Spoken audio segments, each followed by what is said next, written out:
예, 오늘의 영화 몬테크리스토 백작 얘기를 해보죠.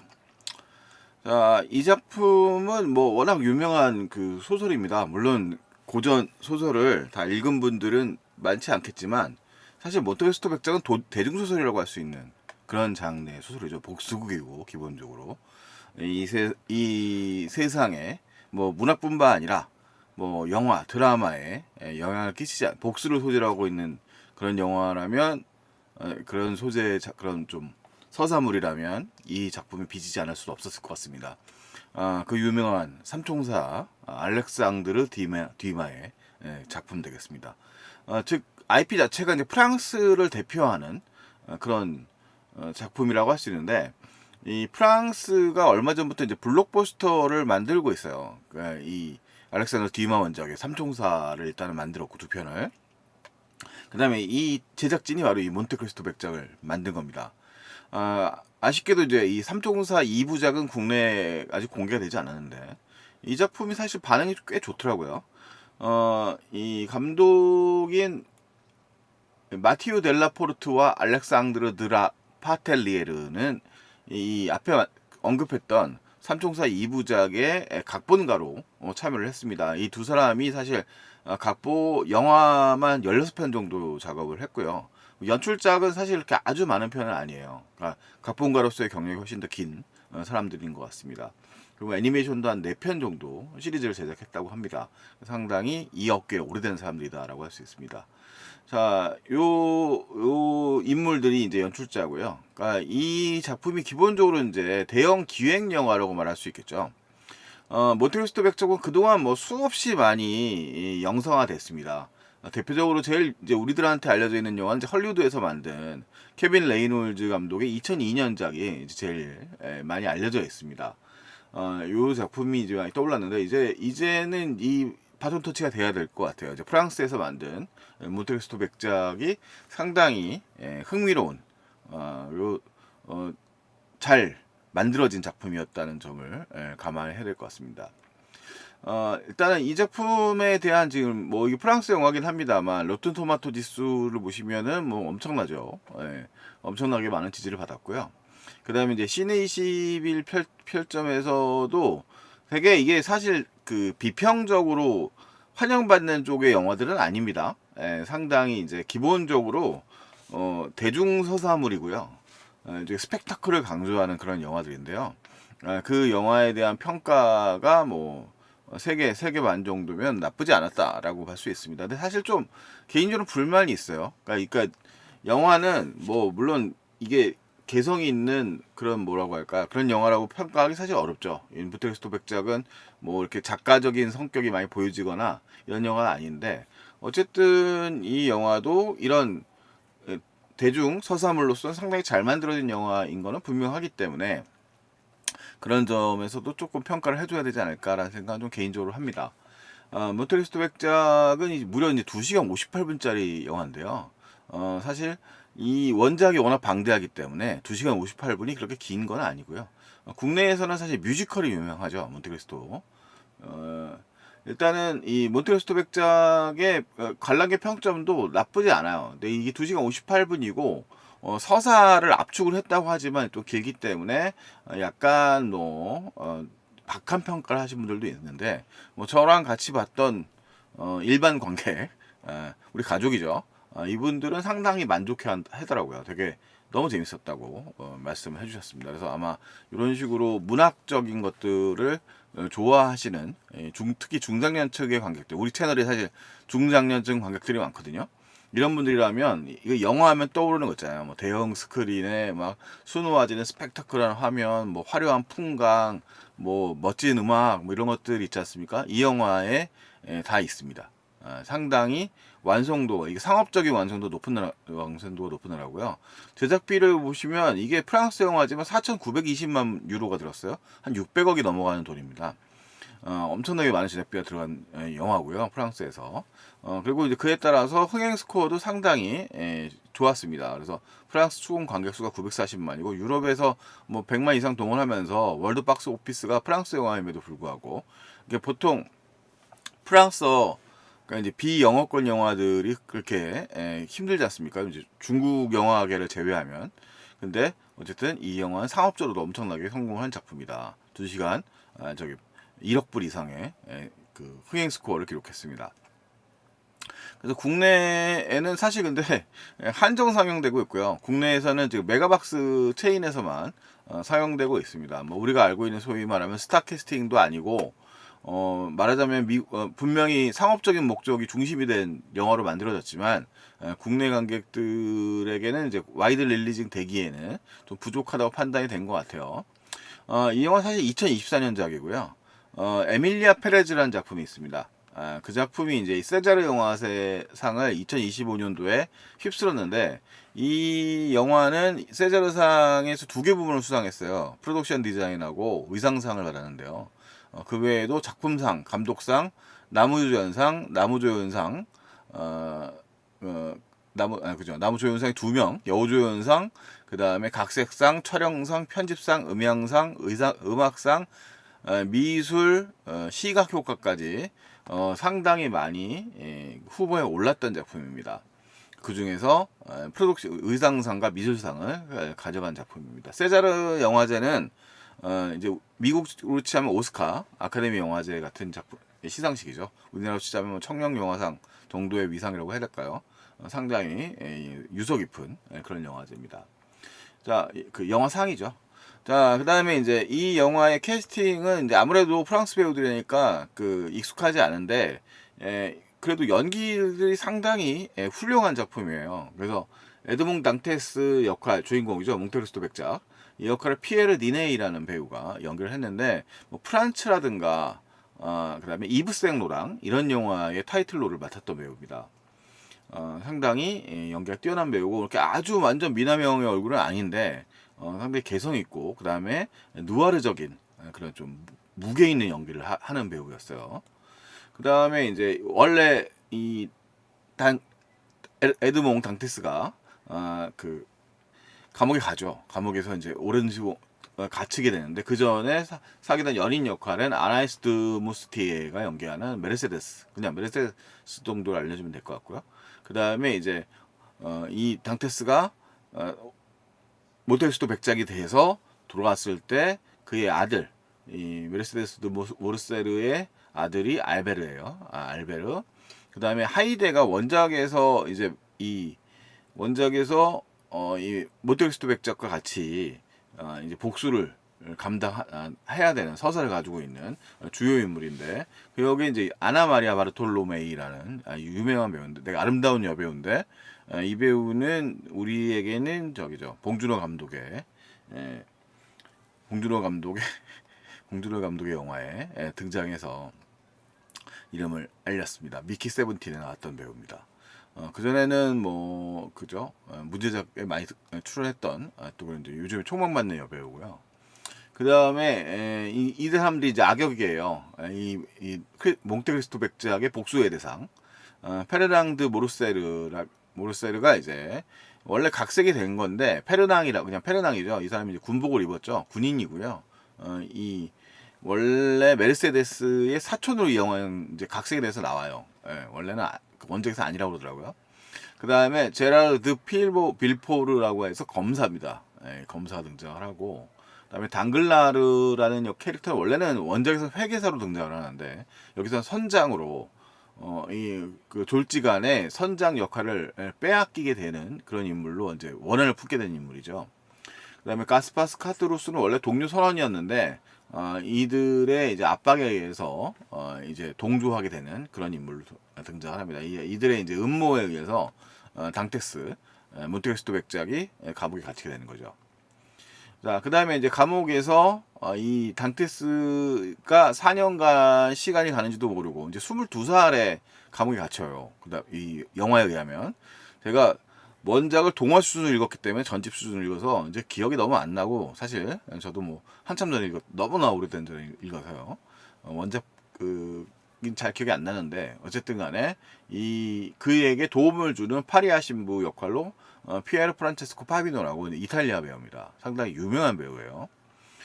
이 사람이 이제 이 도움을 주는 이 사람이 멘토죠. 멘토죠. 원래 25살밖에 안 되는 친구였는데 영화에서는 되게 짧게 생략돼서 나옵니다만 뭐 온갖 언어, 그다음에 철학, 뭐 여러 가지 지적인 능력들 통해서 무기를 만들어주는 그런 인물로 이제 이성적인 인간으로 만들어주는 거죠.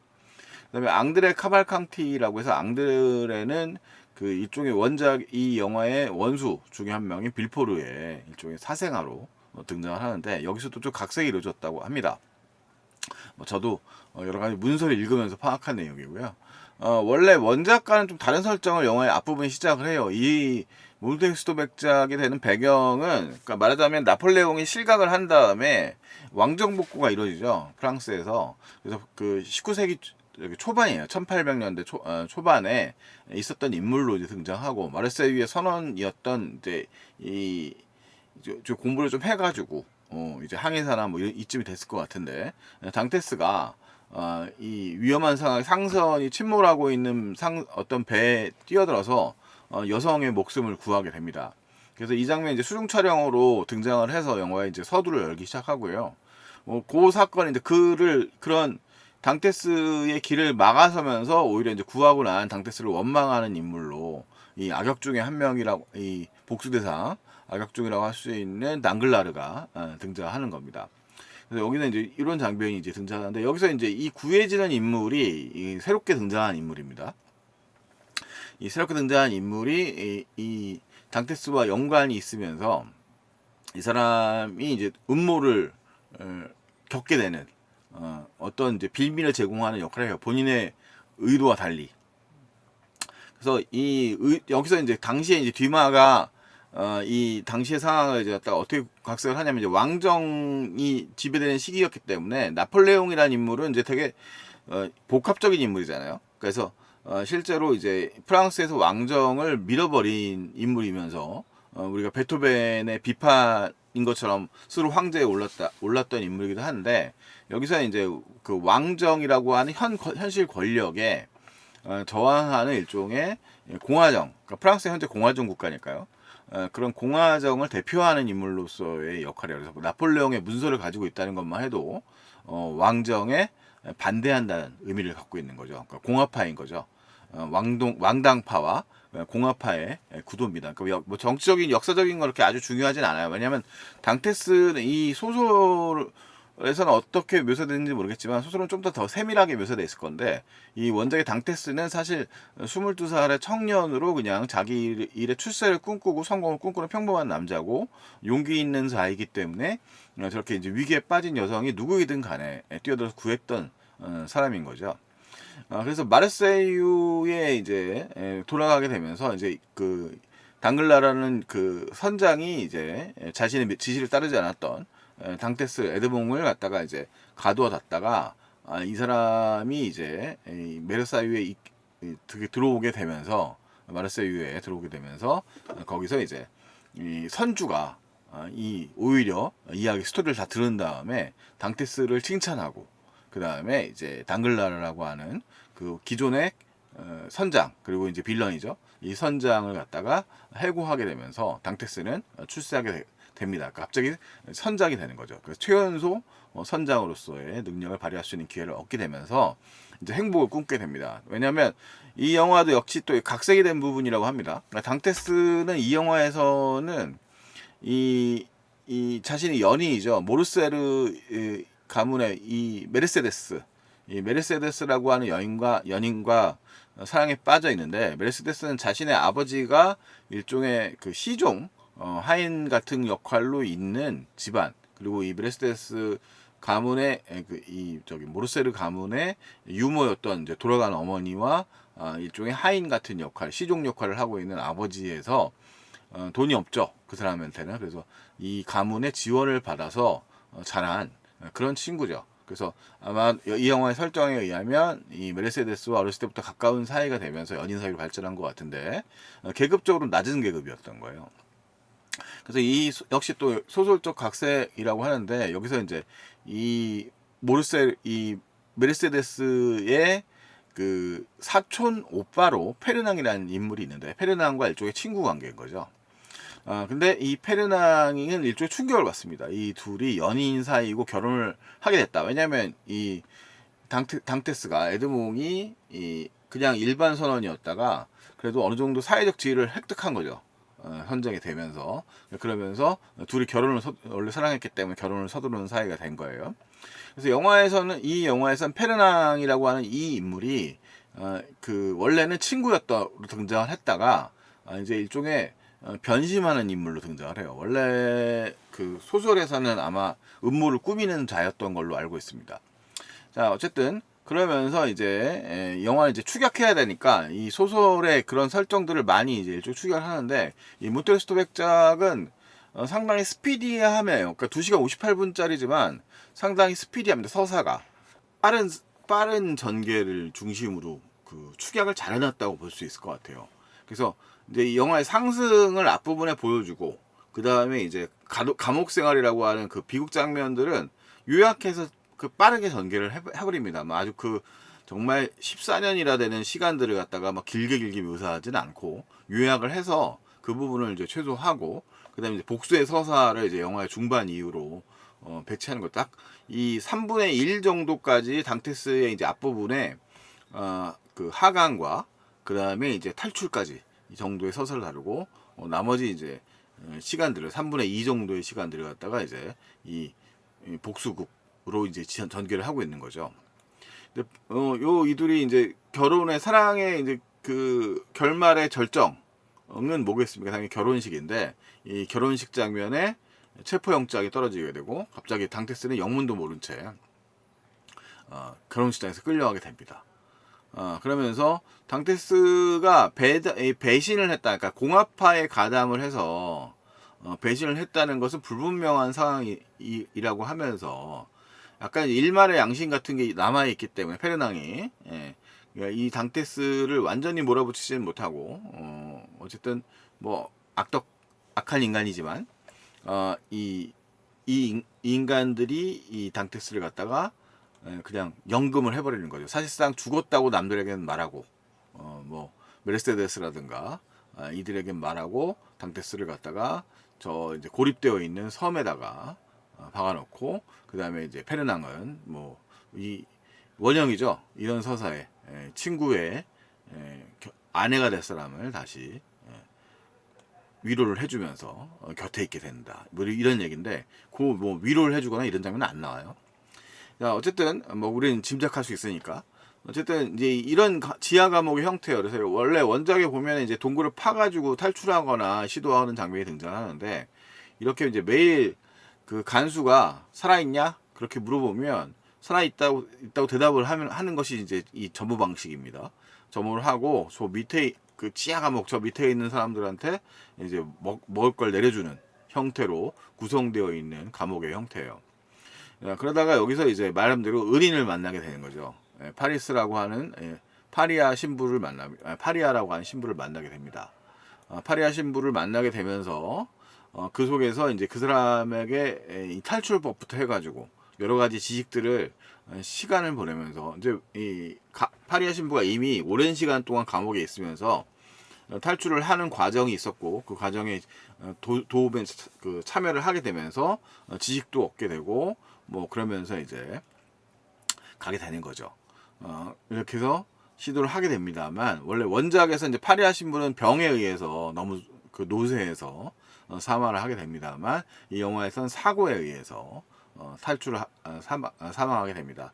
근데 파리아 신부는 살아생전에 자신이 이제 십자군으로부터 유래되어 있는 보물을 가지고 있다는 설명을 해주고 당연히 이제 몬테크리스토가 몬테크리스토는 아직 아니군요.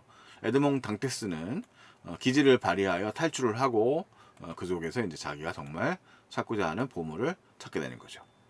자, 역시 이것도 영화적으로 빨리 요약을 해서 사용되고 있어요. 그러니까 이 영화의 촬영이나 그 음악 같은 것들을 아주 적절하게 잘 사용하고 있어가지고 속도가 이 몰입감이 상당히 좋습니다. 그래서 그 다음에 이제 이 자기 세력을 기합을 합니다. 그러면서 이제 서사적으로 이 자기의 적들과 은원 관계가 있는 인물들을 찾아 나서는데 이제 그 대표적인 인물이 이제 앙드레예요. 앙드레는 아까 이제 자기를 갖다가 이제 법적으로 몰아붙여 버려 있는 빌포르의 이제 빌포르와 그 다음에 이제 당글라르와 연관되어 있는 그 부인이 되는 사람과의 사이에 태어난 이제 정부죠. 그래서 그 이 유아 살해될 위험을 처했는데 어찌저찌 하야 이 수도원에 지내고 있는 상태입니다. 거기서 몬테 크리스토 백작이라고 자기를 소개한 당테스는 이 앙드레를 데리고서 복수의 계획을 세우게 되죠. 그리고 이제 4년의 시간이 흘러요. 또 5년인가요? 영화의 이제 산막 하이라이트는 이제부터 이제 복수가 시작되는 거죠. 축적되어 있는 그 분노를 쌓아야 됩니다. 근데 영화에서 되게 멋진 장면이 등장하는 게 이 영화의 이제 테마라고 할 수 있는 거죠. 이 파리아 신부가 이 당테스에게 제기를 합니다. 넌 막대한 돈이 생기면 뭘 할 거야? 그런 그 분노에 가득 찬 복수를 할 거니 아니면 선행을 베풀 거니라고 합니다. 그 대해서 이제 아시다시피 몽테크리스토 백작은 당연히 복수를 향해서 이제 질주를 하고 그 다음에 이제 이 탈출을 한 다음에 자기 고향에 가서 현실을 맞이하고 다시 성당에 찾아가서 다짐을 합니다. 그 신에게 선고를 하죠. 신에게 선언을 하죠. 난 당신에게 기도를 올리려고 하는 것이 아니라 이제 내가 스스로 복수에 나설 것이다라고 얘기합니다. 되게 멋있어요. 그렇게 이제 시작되면서 이제 이 복수극이 시작되는 거죠. 이 영화에서 이제 이 몬테크리스토로 이제 일종의 변장수를 익히게 되고요. 그 다음에서 이 사교계 프랑스의 이제 귀족 계급에 올라가 있는 인물들 찾아게 됩니다. 여기 이제 있는 사람이 이 왼쪽에 있는 사람이 빌포르고 다 정치계 권력과 연관이 있는 인물이 되는 거죠. 그다음 퇴역군인이 되어 있는 페르낭이죠. 원래 젊었을 때 친구였으나 지금은 자신의 부인이 될 사람을 이제 빼앗아 버린 그런 인물이 된 거죠. 그 질투심으로 이 당테스를 갖다가 이 고통의 세월에 뽑아버린 인물이고요. 이제 여기서 이제 그 등장하는 장면은 몬테크리스토가 이들과 연관을 갖기 위해서 일종의 조작을 합니다. 조작을 해가지고 그의 아들이죠. 그러니까 이 자기의 적이었던 페르난과 그 다음에 연인이었던 메르세데스의 아들인 알베르가 위기에 처한 상황을 만들고 그 위기의 상황을 구해주면서 이들 가문과 인연을 맺습니다. 그러면서 여기에 이제 이때 등장하는 인물이 바로 이제 아니구나.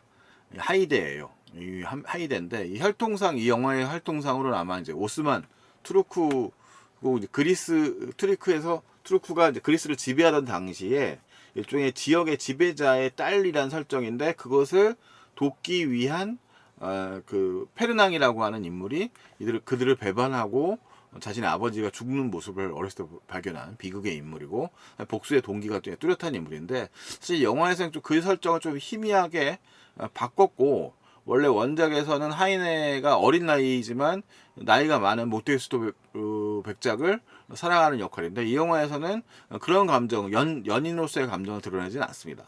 설정을 바꿨고요. 좀 현대적 각색이 좀 이뤄진 부분이죠. 그 역할을 지금 이제 아까 했던 아나 마리아 바르톨로메이 이름이 참 외우기 힘든 이름이네요. 어쨌든 등장을 하게 되고 그 다음에 이제 변장을 한 이 몽테크리스토 백작 이 백작은 등장을 하는데 이 눈을 보면서 변장을 했지만 이 어사무사한 표정을 짓고 있는 메르세데스의 이제 나이든 메르세데스의 모습인 거죠. 모르고요. 이 충격을 받아서 알베르라고 하는 아들에게 이제 물어보게 됩니다. 이 셋이 일종의 이제 복수의 주체라고 말할 수 있는 인물이고 이들은 모두 영화상에서 다 이 빌런들 이 공통의 적을 가지고 있는 인물이에요. 특히 하이데는 이 군인이었던 페르낭에 대한 적대감을 갖고 있는 인물이고 그 다음에 이 앙드레의 경우에는 자신을 죽이려고 했었던 아버지 생물학적 아버지지만 죽이려고 했던 빌포르에 대한 분노를 가지고 있는 인물이라고 할 수 있겠습니다. 당테스는 모두 다 3명의 이 빌런에게 모두 적대감을 갖고 있는 인물이고요. 자, 그러면서 이제 이 분노의 과정을 차곡차곡 해나간다라는 얘기인데 상당히 이 지금 보면 스케일이라든가 이 프로덕션 디자인 같은 거 보면 되게 세련되고 딱 약간 유럽 영화 하면 뭔가 어두운 색감이라든가 그러니까 이런 좀 뭔가 좀 칙칙한 느낌이 있는 경우가 있잖아요. 근데 이 영화는 이제 화면비도 보시면 상당히 큰 규모의 와이드 릴리즈 화면으로 구성이 되어 있어요. 그러니까 와이드 화면으로 구성되어 있습니다. 화면비 자체가 2.35 대 1이고요. 그 다음에 그 시각을 이 미장센 이 공간을 채울 만한 이 프로덕션 디자인이 상당히 훌륭합니다. 그러니까 세자르에서 그걸 받을만 할 정도로, 그러니까 의상이라든가 이런 것들이 보면 디테일이 상당히 살아있는 화려한 면모를 보여줘요. 그래서 보는 즐거움이 상당한 그런 영화입니다. 그러니까 이제 그런 서사가 차곡차곡 진행되고 당대 어쨌든 영화 속에 있는 관객들이 폭 빠져서 당대의 그런 뭐 어떻게 보면 화려한 시대적 분위기 상황들을 갖다가 이제 몰입해서 볼 수 있게 만든 거죠. 그래서 약간 비튼 블랙 유머 같은 게 없어요. 상당히 진지하게 계속 끌고 나가고요. 그러니까 약간 프랑스 영화 보면 약간 그런 좀 이 비꼬는 듯한 그런 블랙 유머 같은 것들이 있거든요. 있는 경우들이 많아서 상당히 좀 접근이 조금 어려운 부분이 있는데 이건 완전 정통 드라마입니다. 정통 드라마로서 진행이 되고 그다음에 이 분노의 감정 이런 것들이고 이들이 이제 어떻게 이 분노를 실행해 가는가 이제 몬테크리스토 백작이 이들을 어떻게 무너뜨려 나가는가에 대해서 서사적으로 이제 구성이 되어 있어요. 그리고 결말을 이제 마지막 현대적으로 좀 바꿔요. 그리고 서사에서 후반부에 이들의 이제 갈등하는 요소가 있잖아요. 사실 복수라고 하는 주제가 원작도 그랬지만 복수라고 하는 것이 항상 정당할 리가 없고 이 상처를 누군가에게도 주잖아요. 무고한 누군가에게 상처를 줄 수도 있는 거잖아요. 그래서 그 상처에 대한 성찰까지 좀 담아서 영화의 후반부를 클라이막스를 향해서 달려나갑니다. 그래서 영화가 뭐 어쨌든 이런 거 자체를 이 뭔가 커다란 뭐 어쨌든 액션이라든가 이런 것이 좋아하는 분들이 있어요. 단순한 이야기들. 근데 사실 이 영화도 그렇게 복잡한 이야기는 아닌데 어쨌든 드라마가 많은 거죠. 이야기의 드라마라든가 이 복수 드라마로 쌓여가는 그런 감정의 거기서 보여지는 측면들 이런 것들이 중요한데 그다음에 그것들이 잘 살아있는 영화라고 말할 수 있습니다. 그래서 이 2시간 58분이 뭐 상당히 꽤 짧게 느껴지는 영화였다. 이 몬테스토 백작이라고 하는 영화는. 그래서 오랜만에 정말 어떻게 보면 전통적 의미의 우리 저기 어머니랑 얘기하다 보면 옛날 영화 뭐 데이비드 린의 뭐 닥터집하고 얘기를 지금도 하시고요. 그다음에 뭐 과거에 이제 서사 드라마들 같은 걸 인상 깊게 보셨다고 얘기하잖아요. 그러니까 그런 이제 대형 화면 속에 펼쳐지는 이국적 광경과 뭐 화려한 그런 매력들, 그다음에 이제 뭐 그런 무엇일까? 그 장중한 이야기, 뭐 장중한 음악, 클래식한 음악 이런 것들이 깔리잖아요.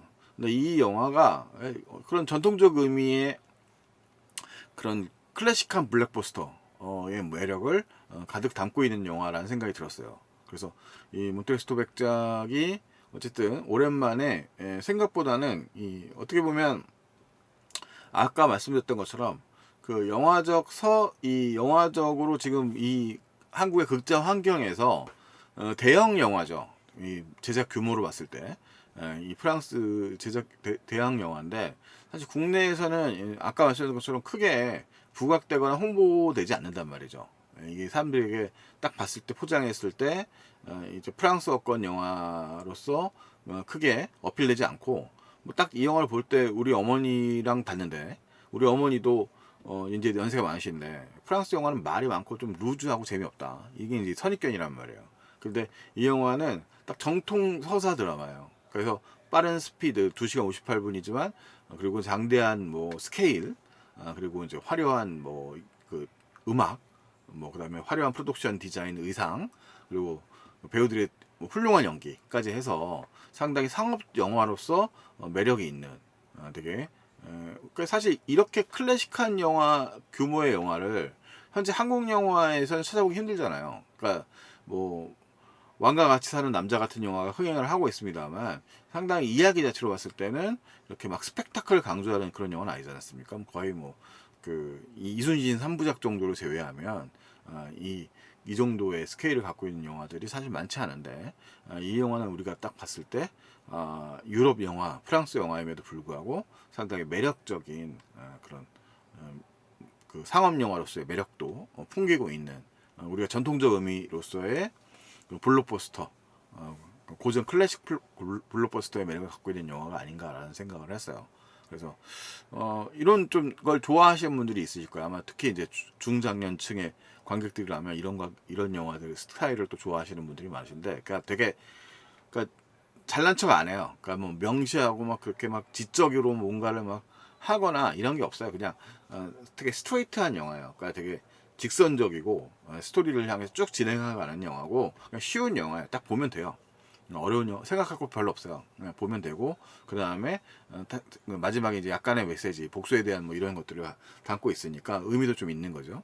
그래서 그런 영화이기 때문에 여러분들이 좀 편안하게 보실 수 있는 그런 영화고, 꼭 극장에서 보시기를 권합니다. 이게 뭐 우리나라 현실상 뭐 원래 프랑스에서 공개된 것처럼 막 거대한 규모의 상영을 할 수 있는 상황은 아니겠지만, 어쨌든 극장에서 보면 이 또 쨍한 화면과 또 멋진 스케일, 이런 것들이 또 몰아가요. 그래서 사실 집에서 2시간 58분 동안 온전히 보기가 쉬운 거 아니지 않습니까? 그러니까 그런 면에서도 그렇고, 영화 스타일이나 스케일 자체도 딱 여러분들이 생각하는 극장용 영화입니다. 그래서 한번 찾아보셔서 보시면 꽤 어쨌든 누군가에게 굉장히 만족스러운 영화적 경험이 될 수 있지 않을까라는 생각을 합니다. 오랜만에 저도 프랑스 영화임에도 불구하고 이렇게 뭔가 프랑스 영화 특유의 또 그 유럽 영화 특유의 또 진지함 있잖아요. 근데 그런 것들에서 좀 벗어난 상업 영화적인 느낌의 그런 매력을 좀 갖춘 그런 프랑스 영화였다라는 생각을 하게 되네요. 요거 잘 봤습니다. 즐겁게 봤고요. 여러분들도 그렇게 혹시 보신다면 그런 경험을 가지시면 좋을 것 같습니다. 이상 소마시네마였고요. 다음에 또 돌아오겠습니다. 안녕히 계십시오.